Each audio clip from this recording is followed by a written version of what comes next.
Welcome back to our YouTube channel.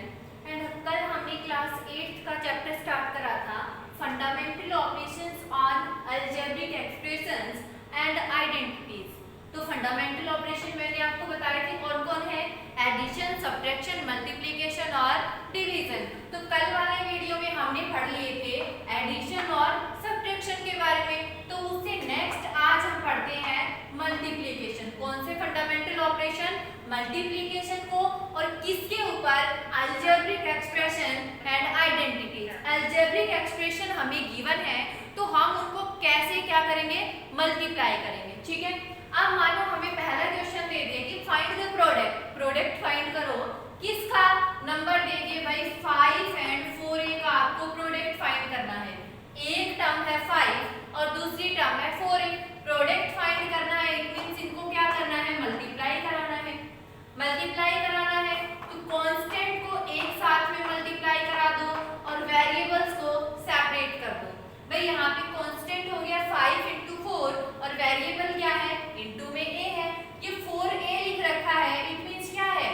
4 into a है। तो यहाँ से आपके पास कितना आंसर आ गया? 20a, क्योंकि 5 4 जा 20। अब नेक्स्ट आपको दे दिए कि -8m और 4mn को मल्टीप्लाई कराओ।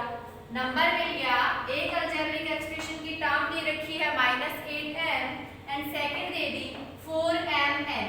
इसको मल्टीप्लाई कराओ। मल्टीप्लाई कराना है इसलिए हमने दोनों टर्म्स के बीच में किसका साइन लगा दिया? मल्टीप्लिकेशन का साइन लगा दिया। अब कांस्टेंट टर्म्स को एक साथ लिख लो। कांस्टेंट है, यहाँ से तो 8 है माइनस का और यहाँ से 4 है, इनको एक साथ लिख लिया। मल्टीप्लाई वेरिएबल्स को एक साथ लिख लो। यहाँ से वेरिएबल हमारे पास m है और यहाँ से वेरिएबल हमारे पास mn है। ठीक है, 8 4 जा 32। माइनस के 8 को 4 से मल्टीप्लाई कराया तो -32 मल्टीप्लाई। अब यहाँ पे देखो m into mn, मतलब यहाँ पे m की पावर 1 है, यहाँ पे m की पावर 1 है और यहाँ पे n की पावर 1 है।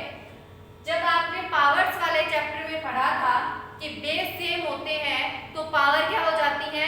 ऐड हो जाती है। यहाँ पे m into m, base m है तो पावर क्या हो जाएगी? m की 2 इंटू में पावर m की पावर 2 और n की पावर 1, जिसको हम क्या लिख देंगे? सिर्फ n, और इसको हम लिख देंगे -32 m² n। ठीक है, ये हमारे पास यहाँ से इन टर्म्स का प्रोडक्ट आ गया। मल्टीप्लाई करा तो हमें ये रिजल्ट मिला। ठीक है, अब थर्ड हमें दे दिया जिसमें भी हमें क्या करना है? मल्टीप्लाई कराना है। यहाँ पे भी आपको 2 टर्म्स दे रखी हैं अलजेब्रिक एक्सप्रेशन की, तो इनको हम कैसे मल्टीप्लाई कराएंगे? अब आपको यहाँ पे थर्ड में टर्म दे दी 3x की पावर 4 y z³ मल्टीप्लाई कराना है किससे? 4x की पावर 3 y z की पावर 4, इनको मल्टीप्लाई कराना है। मैंने सबसे पहला काम बताया कि कांस्टेंट टर्म्स को एक साथ लिख लो। तो यहाँ से कांस्टेंट टर्म 3 और यहाँ से कांस्टेंट टर्म 4 हमने एक साथ लिखा और इनटू में सारे वेरिएबल्स को लिख दो। वेरिएबल क्या है? x की पावर 4 y z की पावर 3, ये तो यहाँ से है, और यहाँ से क्या है? x की पावर 3 y z की पावर 4। ठीक है, अब 3 4 जा 12, यहाँ से तो आपको 12 मिल गया। इनटू में देखो x की पावर 4 और x की पावर 3, बेस सेम है तो पावर ऐड होंगी। x की पावर 4 प्लस 3 कितना हो गया? x की पावर 7। यहाँ से y मतलब y की पावर 1 और ये एक y की पावर 1, y की पावर 1 प्लस y की पावर 1 कितना हुआ? y की पावर 2। ठीक है, नेक्स्ट आपके पास z की पावर 3 और z की पावर 4, z बेस सेम है, पावर 3 प्लस 4 कितना हुआ? 7, z की पावर 7। ये आपको यहाँ से क्या मिल गया? रिजल्ट मिल गया जब हमने इन दोनों टर्म्स को मल्टीप्लाई करवाया। अब यहाँ पे आपकी 2 टर्म्स गिवन है, 3 भी हो सकती है, 4 भी हो सकती है, 5 भी हो सकती है, कितनी भी टर्म्स हो सकती हैं। तो सेम प्रोसेस यही रहेगा कि उन सभी के पहले कांस्टेंट को मल्टीप्लाई करा दो, फिर वेरिएबल्स में जिनके बेस सेम है उनकी पावर्स को ऐड कर दो। बस इतना ही काम करना है। अब नेक्स्ट आपको ये जो 4 का दे रखा है पार्ट, उसमें क्या है कि आपको 3 टर्म देगी 1 2 और 3, सभी को मल्टीप्लाई कराना है। तो हमने लिखा 5/3 एक्स स्क्वायर वाई जेड पहली टर्म लिखी into second term 4/3 x square y square z square into third term है 9/2 एक्स स्क्वायर वाई जेड की पावर 3 जेड की पावर क्यूब जेड क्यूब। तो यहाँ पे भी आपको सेम प्रोसेस वही करना है, कांस्टेंट को लिख दो। अब यहाँ भी कांस्टेंट आपको रैशनल नंबर के फॉर्म में दे रखे हैं या फ्रैक्शंस दे रखे हैं, तो यहाँ पे आपको कंफ्यूज नहीं होना है, सभी को लिख दो as it is 5/3 into 4/3 into 9/2। हमने तीनों के कांस्टेंट टर्म्स को लिख दिया और इंटू में सारे वेरिएबल्स, और वेरिएबल क्या है, यहाँ से तो है x की पावर 2 yz, यहाँ से आपके पास है x की पावर 2 y की पावर 2 z स्क्वायर, और यहाँ से आपके पास है x स्क्वायर y z की पावर 3। ठीक है, कॉन्स्टेंट्स को सोल्व करोगे तो कितना आएगा, देखो 3 3 जा 9 और 3 से 3 कैंसिल, 2 2 जा 4। आपके पास नीचे तो तीनों जो नंबर थे वो कैंसिल हो गए, ऊपर बचा 5 इंटू 2 इंटू 1 मतलब 5 2 जा 10।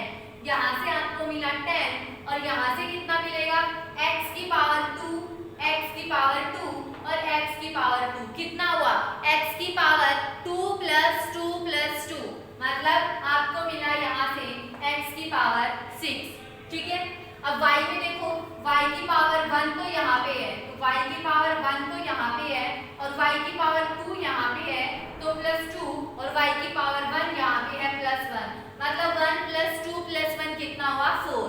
तो आपको यहाँ से मिल गया y की पावर 4।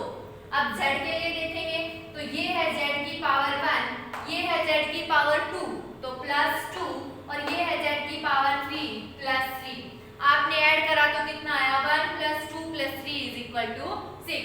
आपको यहाँ से नंबर मिल गया, वेरिएबल मिल गया z की पावर 6। तो इस तरह से आपको सोल्व करने हैं जब आपको सिंपल 2 या मोर देन 2 टर्म्स आपको दे रखी हैं तो आपको उनको ऐसे मल्टीप्लाई करना है। भाई उनकी कांस्टेंट टर्म्स को डायरेक्ट मल्टीप्लाई करा दो और उनके वेरिएबल के जो वेरिएबल के बेस सेम है उनकी पावर्स को ऐड कर दो।